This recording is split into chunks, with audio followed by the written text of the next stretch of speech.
ಆಕಸ್ಮಿಕವಾಗಿ ಕೆಲವು ಡ್ರಗ್ ಪೆಡಲರ್ಗಳು, ಕೆಲವು ಡ್ರಗ್ ಯೂಸರ್ಸ್ ಮತ್ತೆ ಡಿಸ್ಟ್ರಿಬ್ಯೂಟರ್ಸ್ ನನ್ನ ಮೇಲೆ ಆಕ್ರಮಣ ಮಾಡಿದರು. ಸುಮಾರು ಬೆಳಗ್ಗೆ 8 ಗಂಟೆಗೆ ನಮ್ಮ ವಿರೂಪಾಕ್ಷಪುರದ ಆರ್ಚ್ ಬಳಿ ಒಂದು ನಮ್ಮ ಕಾಂಪ್ಲೆಕ್ಸ್ ಇದೆ. ಆ ಕಾಂಪ್ಲೆಕ್ಸ್ ಎದುರುಗಡೆ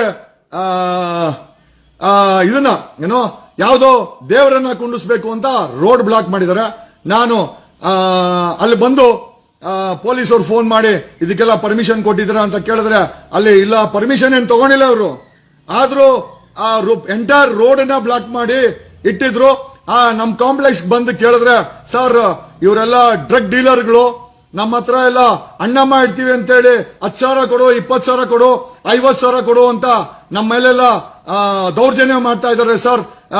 ಈ ರೀತಿ ಅಣ್ಣಮ್ಮನ ಕುಣ್ಸಕ್ಕೆ, ಅಣ್ಣಮ್ಮ ದೇವಿ ಹೆಸರಲ್ಲಿ ಡ್ರಗ್ ಡೀಲರ್ಗಳು, ಕೊಡಗೇಳಿ ವಿರೂಪಾಕ್ಷಪುರದ ಡ್ರಗ್ ಡೀಲರ್ಗಳು, ಆಮೇಲೆ ಕೆಲವು ಜಿಮ್ ಓನರ್ಗಳು, ಆಕಸ್ಮಿಕವಾಗಿ ಕೆಲವು ಡ್ರಗ್ ಪೆಡಲರ್ಗಳು, ಕೆಲವು ಡ್ರಗ್ ಯೂಸರ್ಸ್ ಮತ್ತೆ ಡಿಸ್ಟ್ರಿಬ್ಯೂಟರ್ಸ್ ನನ್ನ ಮೇಲೆ ಆಕ್ರಮಣ ಮಾಡಿದರು.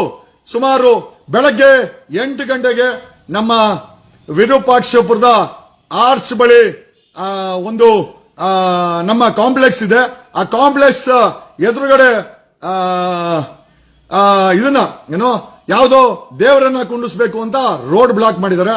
ನಾನು ಅಲ್ಲಿ ಬಂದು ಪೊಲೀಸರು ಫೋನ್ ಮಾಡಿ ಇದಕ್ಕೆಲ್ಲ ಪರ್ಮಿಷನ್ ಕೊಟ್ಟಿದ್ರ ಅಂತ ಕೇಳಿದ್ರೆ ಅಲ್ಲಿ ಇಲ್ಲ, ಪರ್ಮಿಷನ್ ಏನು ತಗೊಂಡಿಲ್ಲ ಅವರು.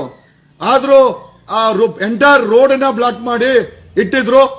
ನಮ್ ಕಾಂಪ್ಲೆಕ್ಸ್ ಬಂದು ಕೇಳಿದ್ರೆ, ಸರ್ ಇವರೆಲ್ಲ ಡ್ರಗ್ ಡೀಲರ್ಗಳು, ನಮ್ಮ ಹತ್ರ ಎಲ್ಲ ಅಣ್ಣಮ್ಮ ಇಡ್ತೀವಿ ಅಂತೇಳಿ 10,000 ಕೊಡು, 20,000 ಕೊಡು, 50,000 ಕೊಡು ಅಂತ ನಮ್ಮ ಮೇಲೆಲ್ಲ ದೌರ್ಜನ್ಯ ಮಾಡ್ತಾ ಇದ್ದಾರೆ ಸರ್.